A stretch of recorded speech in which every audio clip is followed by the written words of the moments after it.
Muy buenas tardes a todos. En esta tarde de invierno de enero,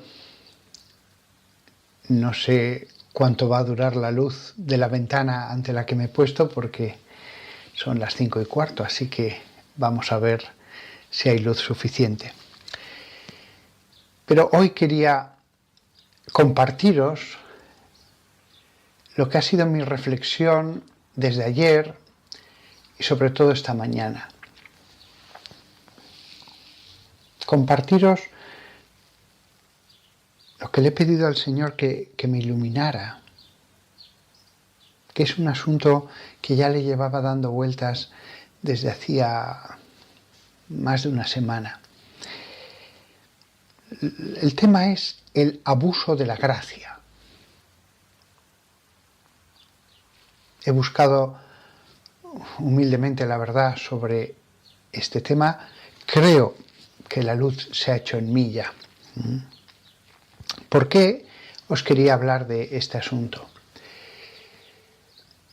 Porque como sacerdote me encuentro de vez en cuando con gente que me dice: Padre, he abusado de la gracia. Padre, he abusado del perdón de Dios. No me suelen decir he abusado, perdón. Suelen decir estoy abusando del perdón de Dios. Sé que estoy abusando de la gracia. Este hecho crea una intranquilidad a la hora de recibir el perdón de Dios. Porque ¿existe la posibilidad de abusar de la gracia? Sí. Existe esa posibilidad, es real. Y muchas personas sienten que ese es un pecado propio. Estoy abusando de la gracia. No están diciendo un concepto falso. Se puede abusar. Pero ¿cómo sé que esta persona no está abusando de la gracia? ¿Cómo le puedo yo transmitir que se quede tranquila, que no está abusando? U otra cuestión, ¿cómo sé que yo no estoy abusando de la gracia? Este tema es importante porque es lo que nos ofrece seguridad frente a la intranquilidad. Primero de todo, un versículo que da paz, que lo escuchamos y es como una medicina para el alma. Romanos 5:20.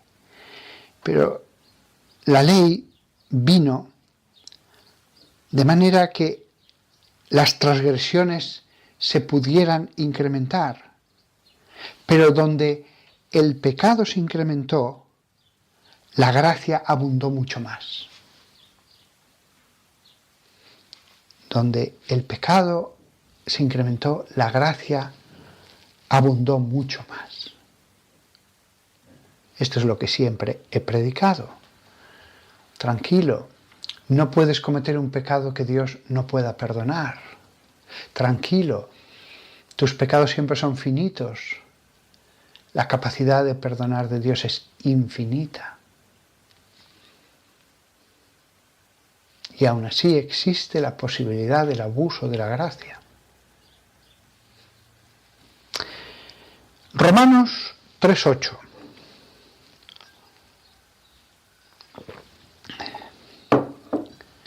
¿Y por qué no decir, como alguna gente nos calumnia diciendo que nosotros hemos afirmado: hagamos el mal para que pueda venir el bien?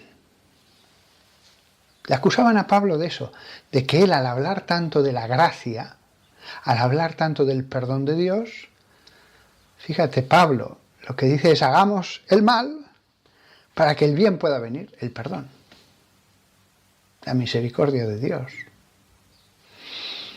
Dice Pablo: su juicio está merecido.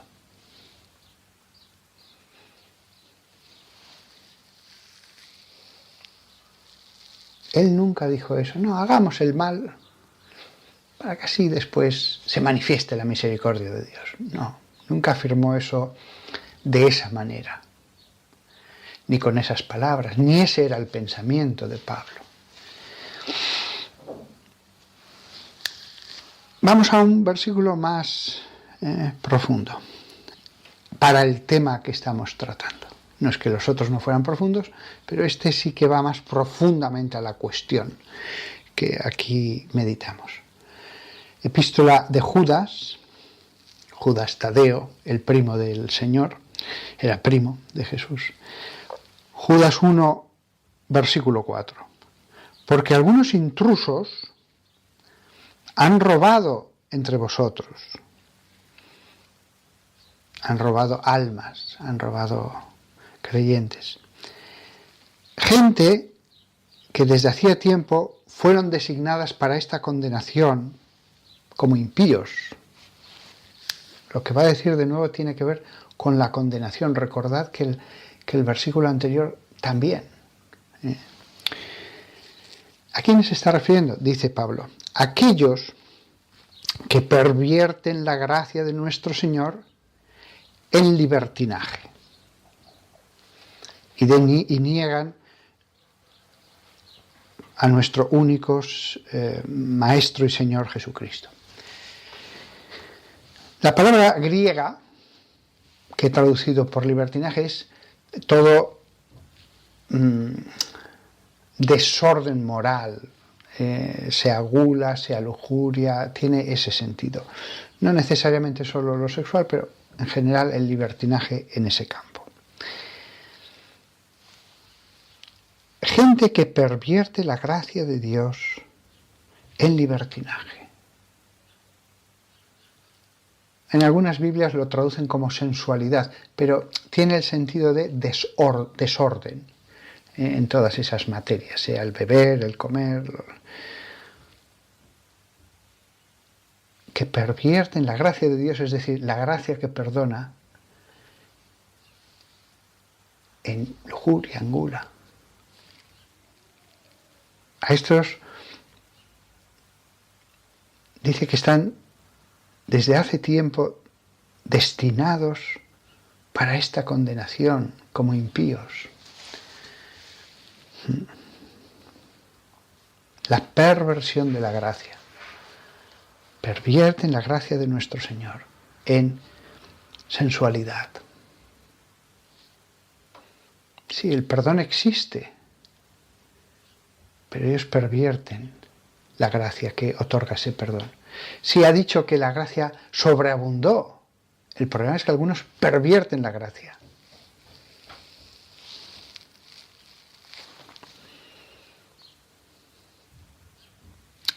Último versículo. Hebreos 10, 26.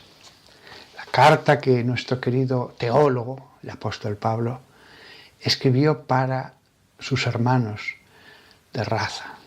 Otras las dirigió a los Gálatas, la región de los Gálatas, otra a una ciudad, a una comunidad. Esta fue para todos sus hermanos.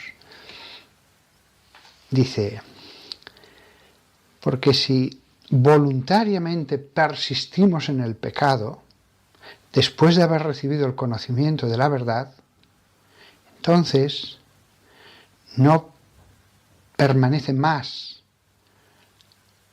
no resta un sacrificio para los pecados.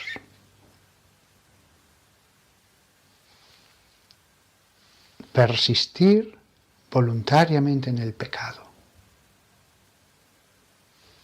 Si has recibido el conocimiento de la verdad, si persistes en el pecado, ¿qué sacrificio queda por tus pecados?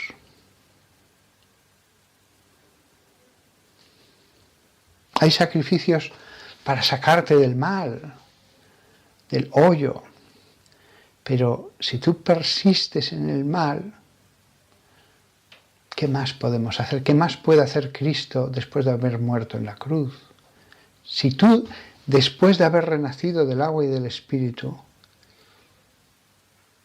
voluntariamente quieres permanecer en el pecado.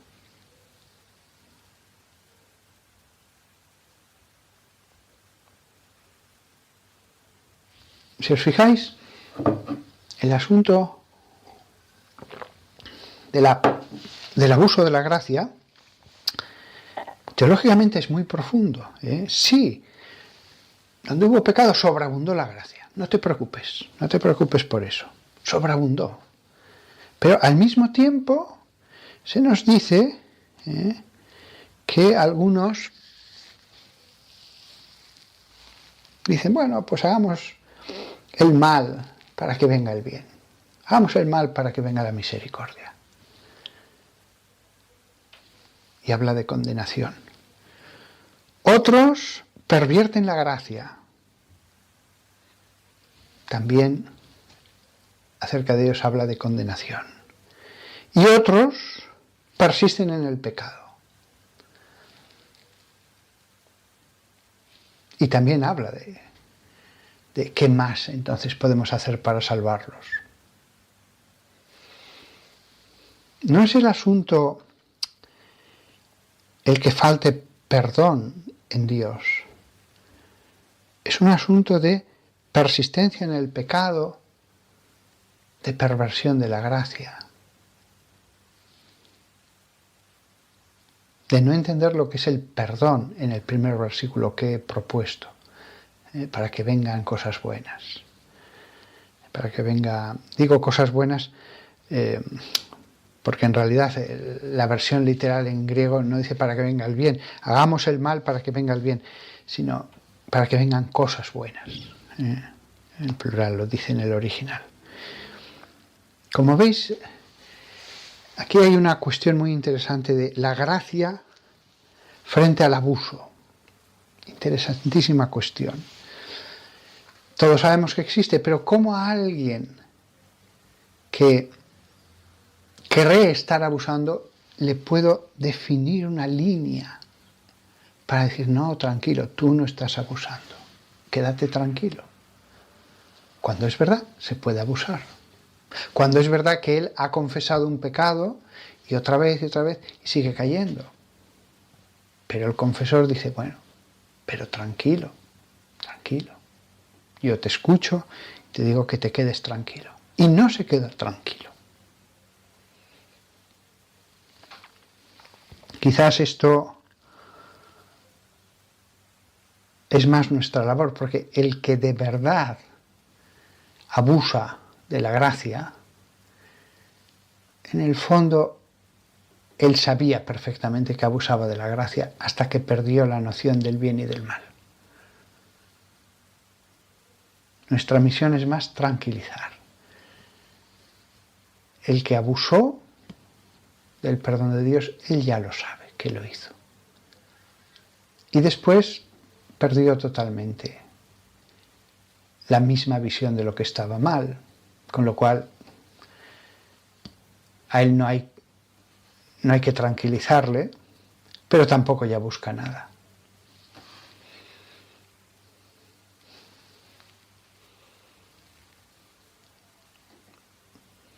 Lo que está claro es que algunas personas no cambian, por más que ciertamente han recibido gracias, han recibido perdón, han seguido leyendo las Escrituras, han recibido sacramentos, pero no hay cambio.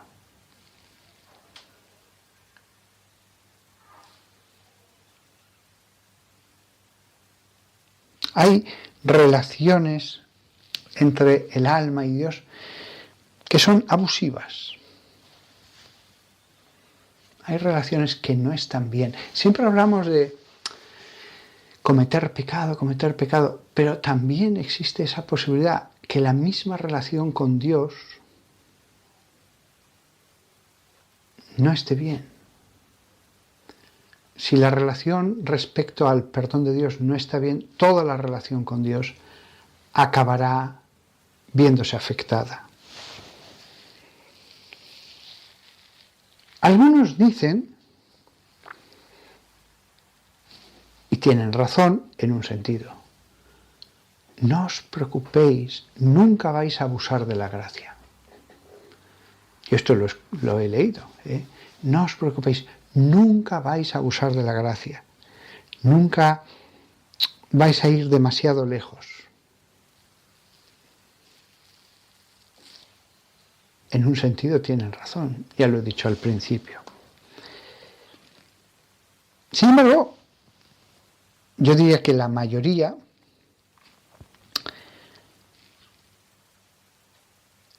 de los creyentes sí que tenemos conciencia de un falso pensamiento que lleva a que hagan lo que hagan, no importa.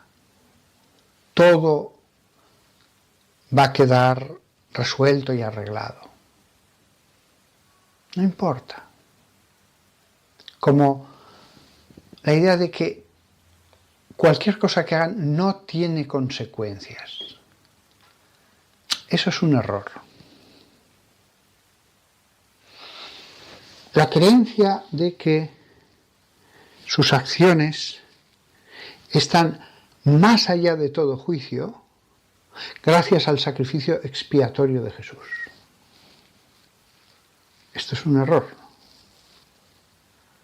Dios puede perdonar, pero las malas acciones son malas por los efectos que tienen, no por un acto simplemente de voluntad de Dios. Yo decido aquí arbitrariamente lo que está mal. No, Dios dice, yo te digo esto está mal porque tiene malas consecuencias. Una cosa es el perdón y otra cosa es las malas consecuencias. Y esto es tan importante comprenderlo que hay otro concepto del que se nos habla muchas veces en el Antiguo y el Nuevo Testamento. Y es la ira de Dios. Realmente es un antropomorfismo. En sí mismo Dios nunca se enfada, es un ser inmutable, solo es amor, Dios es amor infinito y nada más que amor. Lo dice la misma Sagrada Escritura en un libro sapiencial, Dios no odia nada de lo que ha creado, creo que es el libro de la sabiduría.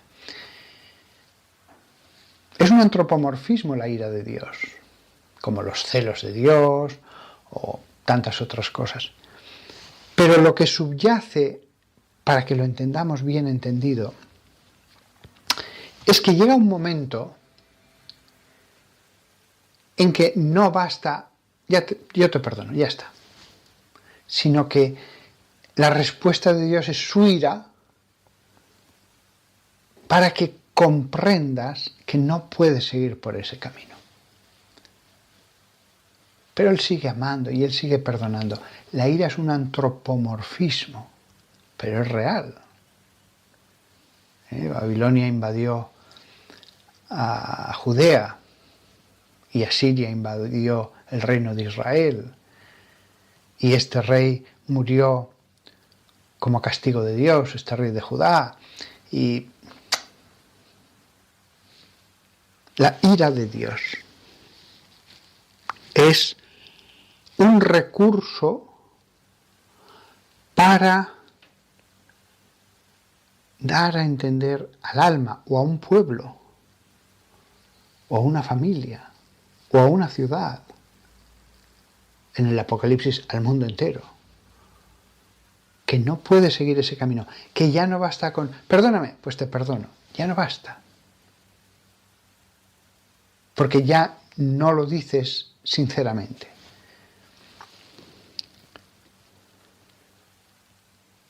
Tiene también esto una conexión con otra cosa que aparece mencionada muchas veces en el Antiguo Testamento. No os escucharé. Vosotros me pediréis, clamaréis a mí, yo no os escucharé. He cerrado mis oídos. He cerrado mis oídos ante algo malo que te sucede, la ira de Dios. La ira. En el fondo lo hace medicinalmente, porque quiere sacarlo de esa situación.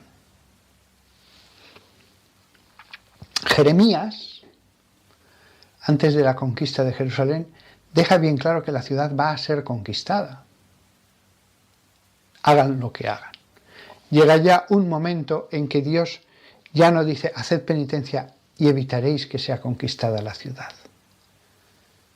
No, les dice bien claro, esto ya ha llegado a tal punto que va a suceder. Y después cuando están en Babilonia lo mismo, vais a seguir en Babilonia. Pero si oramos mucho, vais a seguir en Babilonia. ¿Cuánto? También lo había dicho Jeremías, 70 años. Pero se han de cumplir los años.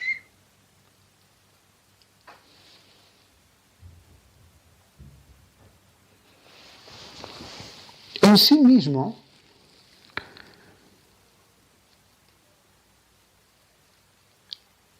el perdón de Dios es inagotable. Imaginemos que el perdón de Dios fuera agua. Ese mar es infinito. Pero yo tomo el perdón de Dios, de esa fuente infinita, de ese mar infinito, y la vasija en la que tomo el perdón, esa sí que puede estar resquebrajada, con agujeros, se filtra el agua, ya no recoge bien el agua. O incluso está tan rota que ya no toma nada el agua, con lo cual ya tampoco me voy a esforzar en tomar agua porque veo que el cuenco está roto. Por lo tanto, la fuente en sí misma es inagotable, el cuenco no. El perdón de Dios puede ser infinito, pero el perdón hacia mí, el perdón que yo recibo, ese sí que puede dañarse o impedirse u obstaculizarse en parte. Dios siempre está queriendo perdonar. Pero si la persona persevera en el mal conscientemente y queriendo, fijaos los versículos que hemos leído, no han sido en vano. Había varios elementos. La conciencia, queriendo, decía el versículo. La persistencia, conociendo ya la verdad. Y al final, que ha sido el primer versículo lo que he leído, bueno, mira, vendrán el bien de esto, el perdón de Dios. No pasa nada porque al final lo que viene es una cosa buena, que es mi perdón. Si os fijáis, todos esos versículos combinados nos ofrecen el mensaje de que la persona acaba pidiendo defectuosamente el perdón, aunque el perdón sea infinito. Acaba recogiendo mal el perdón. Acaba no pudiendo recibir ese perdón. Por más que Dios le ama con todo su espíritu. Dios ama con todo su espíritu y Dios solamente ama.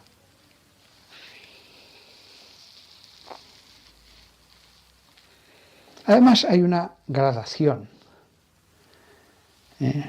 Primero, tú pecas y pides perdón y eres consciente y no lo quiero volver a hacer y me arrepiento de lo que he hecho. Arrepentimiento y propósito de enmienda. Pero si perseveras en el mal, entonces acabas pidiendo defectuosamente el perdón. Si sigues perseverando en el mal, dado que ya no estás recibiendo las gracias que deberías recibir, porque de hecho tampoco estás pidiendo bien perdón, la petición de perdón acaba convirtiéndose en formal, en meras palabras vacías, casi como una fórmula mágica. Pero esa petición de perdón no se corresponde con una realidad. Cuando eso se hace un tiempo, al final, ya incluso dejas de pedir perdón de un modo formal. Tú mismo dices, hasta yo mismo me doy cuenta de que qué sentido tiene esto. Por eso, lo que decía al principio, hay que consolar a las personas que injustamente piensan que están abusando de la gracia, pero las personas que de verdad gravísimamente abusan de la gracia, no hay que consolarlas porque ya no sienten que que estén haciendo mal. Al final la raya del bien y del mal se desdibuja. Si os fijáis, es un proceso paulatino, progresivo y que sigue una lógica perfecta. La cuestión que se han planteado algunos lectores de la Escritura, pero existe el abuso de la gracia, si la gracia de Dios es infinita, si Dios ha pagado todo. Sí, sí. Por esto que estoy diciendo, sí, es posible. La gracia en sí es perfecta. El modo en que yo la pida o la reciba, no.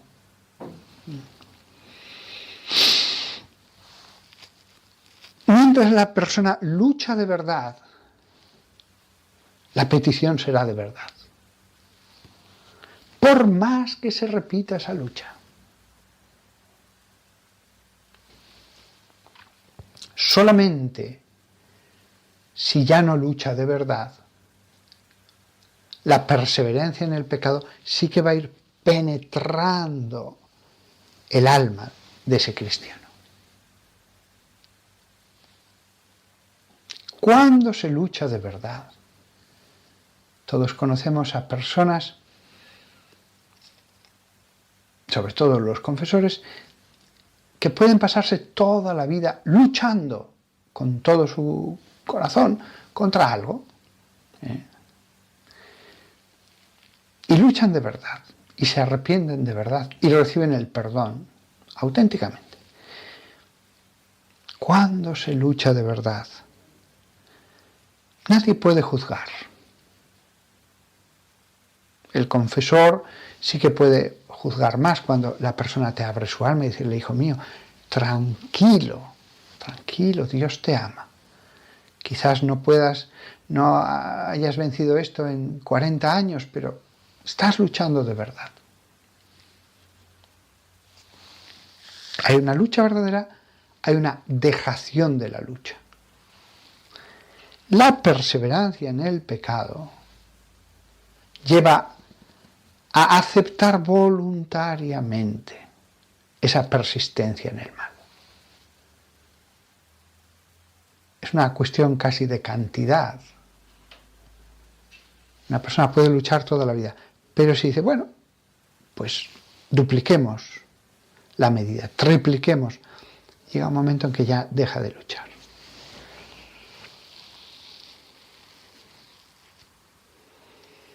Además hay otro aspecto interesante. En un sentido profundo, la gracia no es un depósito hacia el cual alargamos nuestras manos y bebemos o nos lavamos, sino que la gracia es algo que Dios envía desde sí mismo. Si fuera un depósito, yo con mis manos, yo lo tomo. Pero aunque podamos hacer esas comparaciones, y no son incorrectas, porque hay una parte humana, en realidad la gracia es una moción que viene directamente de Dios. ¿Qué significa esto? Que Dios deja de enviar la gracia cuando ve que es inútil. ¿Cuántas personas, estando mal en su alma, de pronto sienten el arrepentimiento? Son conmovidas, algo les golpea. Señor, perdón, ahora lo veo claro. Eso es la gracia. Pero también hay personas que pueden pasarse años y con toda honestidad te dicen, mire, yo no sentía ningún remordimiento. Dios, si sabe que es inútil, no envía la gracia. Es así además como hay que interpretar pasajes complejos de Romanos, cuando habla de los vasos, el alfarero, en el fondo el poder de Dios también en el Espíritu. No es que yo no sienta la gracia, es que Dios ya no la envía si sabe que es inútil. Hay personas que pueden estar años sin sentir que algo les conmueva el alma y les lleva al arrepentimiento.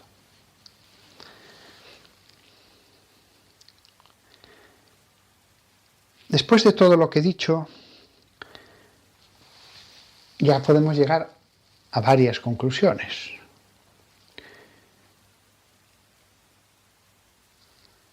La relación del alma con Dios puede ser abusiva por parte de la criatura. Todo pecado es un acto contra la verdad de lo que se debe hacer, porque es un engaño a sí mismo. Pero también la petición de perdón puede contaminarse, deformarse, envilecerse. Siempre pensamos en el pecado. El pecado es lo malo. No, pero es que la petición de perdón también puede deformarse. Siempre pensamos, el pecado es un acto contra la verdad. Esto no se debe hacer. Y yo me engaño. No, venga, sí, esto es lo mejor, no pasa nada, me engaño. Pero es que la petición de la verdad también, la petición del perdón también puede ir contra la verdad.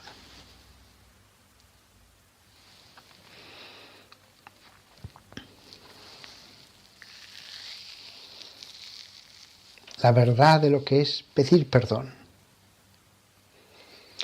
Y aquí entramos en una consecuencia para todos de esta charla. Si pensabais, bueno, está hablando de los demás, de los muy pecadores o de los pobrecillos tan buenos que piensan, ya he abusado de la gracia. No, ahora voy a decir algo que todos podemos aplicar de esta charla. Todos tenemos un poquito de deformación al pedir perdón.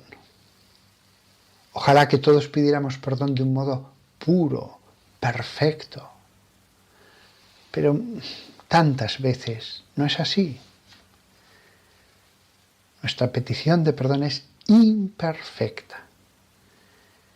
A veces pensamos que es o pedir perdón o no pedir perdón. No, también podemos pedir perdón de un modo más perfecto. Lo que pasa es que prácticamente siempre la imperfección nuestra no destruye esa petición de perdón. Nuestra imperfección no evita la gracia.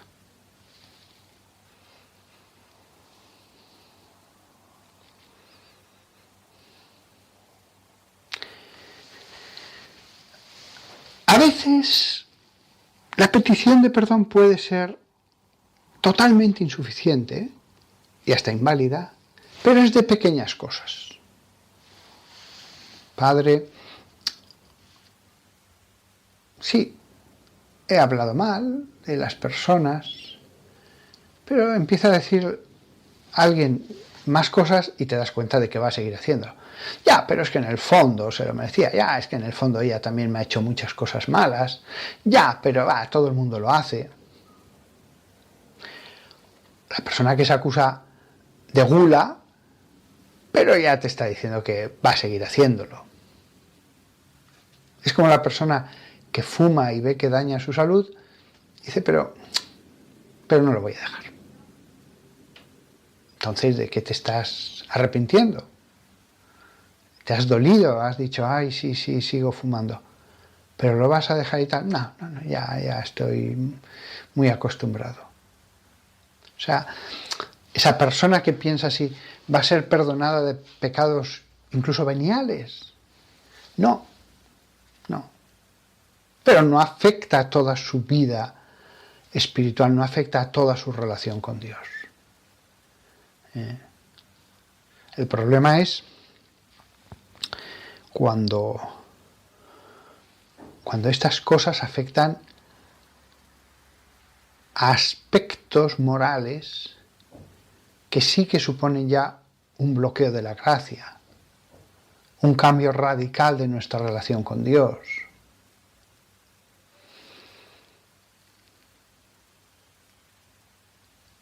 Nadie puede, por poner un ejemplo claro, nadie puede seguir robando y pensar que no pasa nada, que puedes seguir alabando a Dios, cantando en la iglesia y hasta dando limosna y no pasa nada. Claro que pasa. Nadie puede pensar, bueno, yo lo siento, he dejado de amarla, abandono a mi mujer, que además ya no la quiero, pero todo lo demás sigue igual.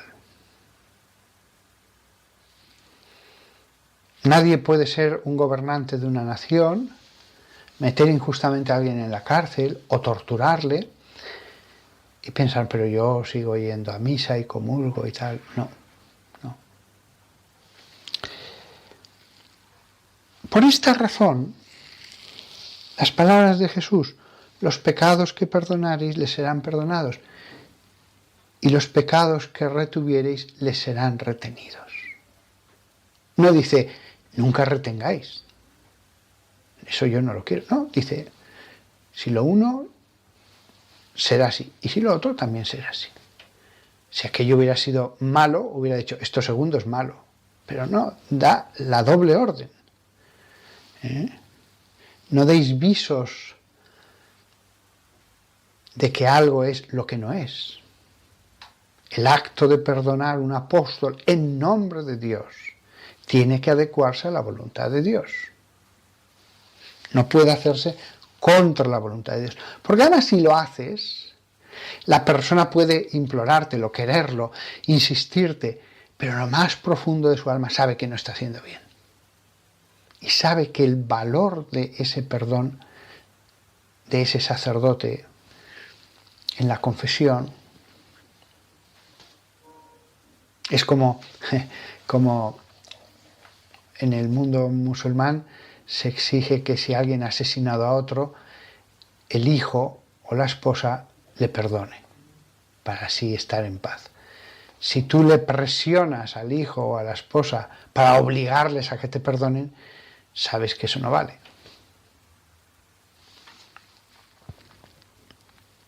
Ahora entendemos mejor las veces que Dios dice aquello de yo cerraré mis oídos a sus plegarias.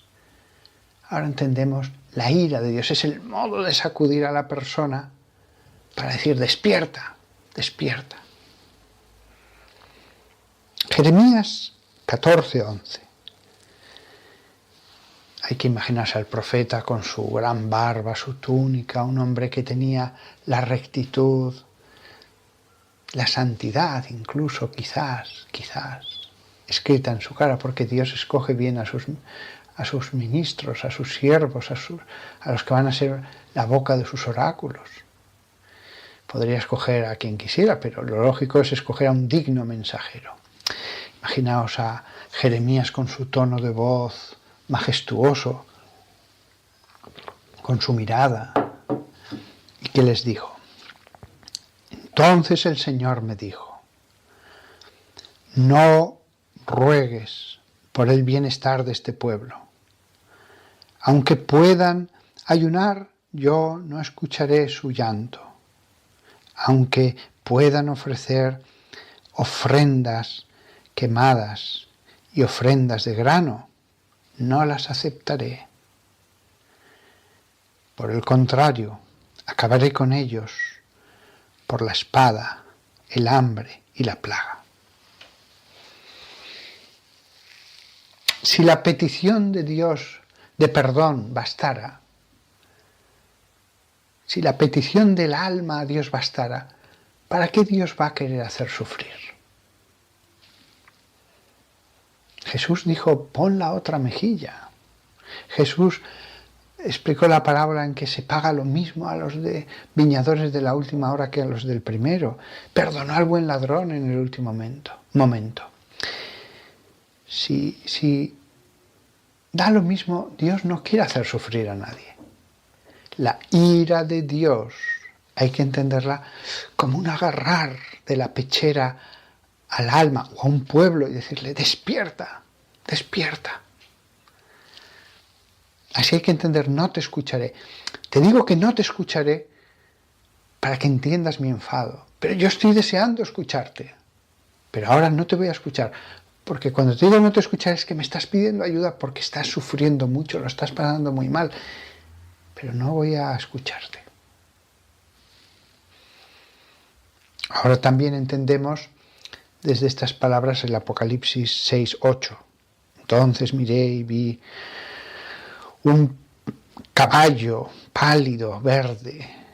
Su jinete, el nombre de su jinete era Muerte, y el infierno le seguía detrás, cerca.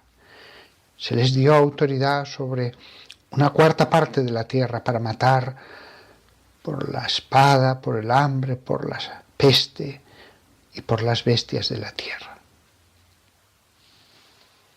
Ahora lo entendemos. Y por este pasaje vemos también que la gracia, es decir, las mociones internas para el alma, también caen sobre los paganos. También Dios Padre habla en el corazón de los hombres y les dice: no sigas por ese camino. También los paganos pueden abusar de la gracia. Por supuesto, la acción de la gracia, las mociones de Dios van a actuar de forma muy distinta en alguien que ha renacido del agua y del Espíritu, en alguien que ha escuchado las enseñanzas de Jesús, que ha recibido el Espíritu Santo. Lo que va a sentir el pagano que le pide Dios en su alma, en muchos casos, tampoco en todos, hay hombres no bautizados que son muy justos y muy rectos y hasta hacen oración a ese Dios misterioso, único, y se pueden sacrificar heroicamente, etc. Pero normalmente lo que le va a pedir a un pagano son cositas muy sencillas, porque no sabe mucho. Entonces no se le puede pedir lo que no sabe. Pero a alguien que ha vivido en el seno de Dios, que ha alabado a Dios en las reuniones, que se ha alimentado de la Eucaristía, que ha recibido el Espíritu Santo, que hablaba con Él, que hacía oración todos los días, que iba como un discípulo. Claro, la gracia actúa mucho más, mucho más. Lo lógico es que la vida aumente o se enfríe, pero no que lleguemos a abusar del perdón de Dios. La vida espiritual puede tener subidas y bajadas, puede uno enfriarse, puede hacer más tiempo de oración. Hubo una época en que tal persona hacía ayunos y ahora no, que leía la Biblia todos los días tanto tiempo y ahora no. Pero es algo distinto el abuso de la gracia. Cuando estoy pervirtiendo el perdón de Dios. Una cosa es el bien que dejé de hacer y otra cosa es el pecado grave. Una cosa es un pecado grave, otra cosa es persistir en el pecado. Otra cosa es persistir y ya que eso afecte al modo en que yo pido perdón. Finalmente eso afecta a la línea de división entre el bien y el mal que percibo yo en mi conciencia.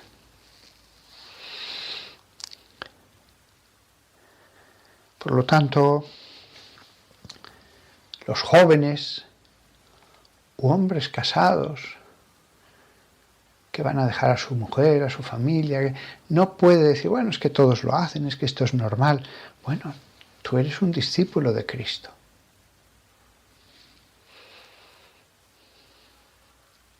En todos los predicadores hemos hablado siempre mucho de la cruz de Cristo y de lo que significa ese sacrificio expiatorio.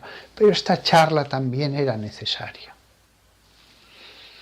Hemos hablado mucho, todos los predicadores, del amor de Dios, pero también, y habéis escuchado esos 3 versículos de Pablo, también este concepto existe. Entonces es cuando nos damos cuenta de lo importante que es el temor de Dios. También sabemos que hay un mal miedo a Dios y un buen temor de Dios. La misma Escritura nos habla de que hay un temor que aleja de Dios, un temor que es perjudicial y un temor bueno. Incluso Jesús tuvo ese santo temor de Dios. Él que era impecable, y por tanto nunca pecó, sin embargo él tenía temor de Dios. Ante la grandeza de lo que era el Padre, al que llamaba Dios, siendo el mismo Dios, pero él lo adora. También es verdad que ante los judíos de esa época tampoco podía manifestar yo soy Dios, la segunda persona de la Santísima Trinidad. Necesitó mucho tiempo y lo haría ante algunos, pero no a las multitudes, lo hubieran lapidado sus enemigos directamente. Pero Jesús, Isaías 11:1, comienza varios versículos, un renuevo saldrá del tronco de Jesé, una rama crecerá desde sus raíces, el Espíritu del Señor se posará sobre él. Fijaos, es Dios, y sin embargo como hombre descenderá el Espíritu sobre él, porque también él tenía un alma, cuerpo y alma, desciende el Espíritu Santo. El Espíritu del Señor se posará sobre él, el Espíritu de sabiduría y entendimiento, espíritu de consejo y poder, espíritu de conocimiento y de temor del Señor. Dice el versículo 3, su delicia estará en el temor del Señor. Insiste en ello 2 veces. El Espíritu de Dios del Señor que va a reposar sobre él, ese espíritu de conocimiento, de sabiduría, pero también de temor del Señor.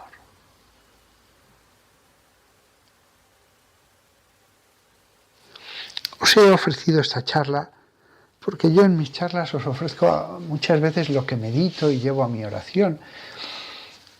Esto lo he llevado a la oración y me lo digo a mí mismo. Me lo digo a mí mismo. Me he predicado a mí mismo, o podría decir, os comparto lo que yo mismo oro.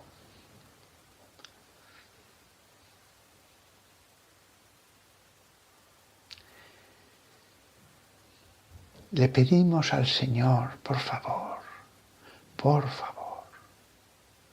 danos santo temor.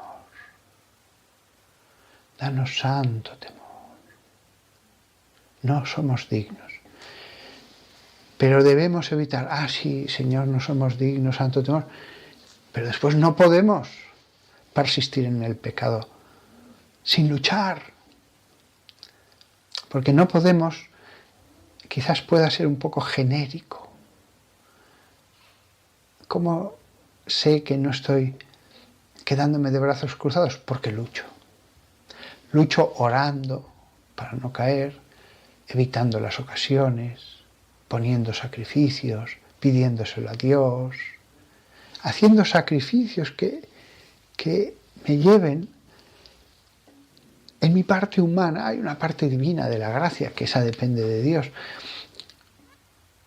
pero hay una parte humana en la que tengo que poner toda la carne en el asador, tengo que poner los medios. Es como el alcohólico. Pues voy a hacer lo posible por quitar todas las tentaciones, todas las ocasiones, todas. Y después la parte divina, voy a orar. Esa persona, si se esfuerza mucho, está luchando. Y con la gracia de Dios y los medios adecuados a su situación, no estar abusando de la gracia de Dios, aunque pueda haber un periodo de lucha más enconado, en que las espadas choquen más y haya más víctimas y tal, pero ya en cuanto empieza a preponderar un bando, el bando del bien, ya el otro va retrocediendo, puede haber algún pequeño retroceso, pero va retrocediendo. Todos debemos meditar esto. Hay que tranquilizar a las personas buenas, que creen estar abusando de la gracia de Dios. Mientras que los otros, San Pablo lo repite, tienen merecido su juicio, llevan el juicio sobre ellos mismos. Son palabras un poquito duras, que además, en la mayor parte de los casos, yo no pienso que sea condenación eterna, pero para los que creemos en el purgatorio, los católicos creemos en el purgatorio, sí, será una condenación, pero no eterna. Poca gente será condenada eternamente, poca. Fijaos que si no existiera el purgatorio, hay varios versículos que dan a entender que existe el purgatorio, prácticamente lo afirman, el famoso de... Bueno, no es esta la charla sobre el purgatorio, pero daos cuenta de que si no existiera el purgatorio, en cierto modo, los que dicen, bueno, hagamos el mal, porque en el fondo de aquí va a venir el bien, que es el perdón de Dios, el hijo pródigo que he recibido. Pues tendrían razón, o sea, si realmente pecar o no pecar es indiferente, porque al final llegas al mismo punto, del punto A al punto B, de la tierra al cielo, y allí todo es igual, como afirman muchos luteranos antiguos. Yo creo que los nuevos ya se lo han replanteado, pero si efectivamente es que da lo mismo, pues en cierto modo tienen razón, porque no va a tener consecuencias. Al final te salvas. Claro, el versículo sería verdad para los que se condenen. He hecho el mal, pero al final, como si hubiera hecho el bien. He llegado al cielo y punto final. Solamente se cumpliría el mal de verdad, para el que habla San Pablo, para aquellos que fueran condenados al infierno. No parece lógico. No parece lógico. Hasta la misma lógica humana, el sentido común, dices, no puede ser que este hombre esté pegando a su mujer, emborrachándose, gastándose el dinero de la familia, siendo un egoísta. Se arrepiente y está en el cielo gozando exactamente igual que los hombres que se han pasado toda la vida sacrificándose por los demás. O este que ha muerto torturado antes que negar a Cristo. Este tema del abuso de la gracia también nos lleva a repensar el tema del purgatorio. Si no existiera el purgatorio, para la inmensa mayoría, para casi todos los que se salvan, daría lo mismo haber pecado que no haber pecado. Al final han recibido el perdón. Desde la perspectiva del purgatorio, no. Cada uno tendrá después que reparar en su alma los destrozos de sus acciones. Señor Espíritu Santo, ven a nosotros, que no abusemos, que nos tomemos en serio tu perdón, que el propósito de enmienda se compruebe por las obras. Porque tú nos das la gracia, porque tú nos das la gracia. Señor,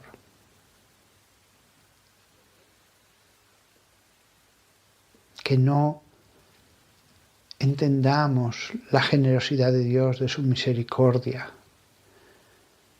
como una autorización para hacer ya lo que queramos, porque Dios nos va a perdonar.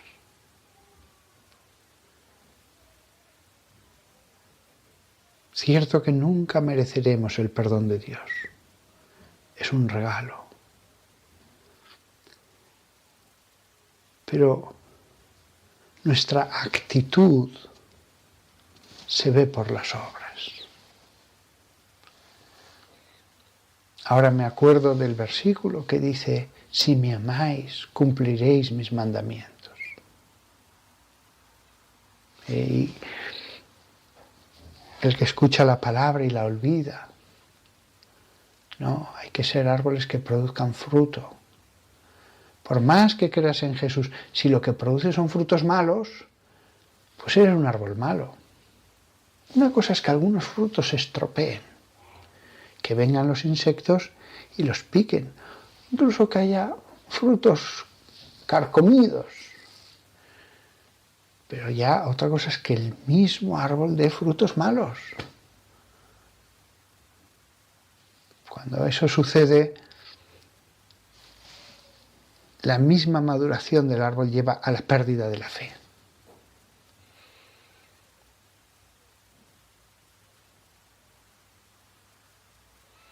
Nada más. Como veis, ya ha estado yéndose el sol, y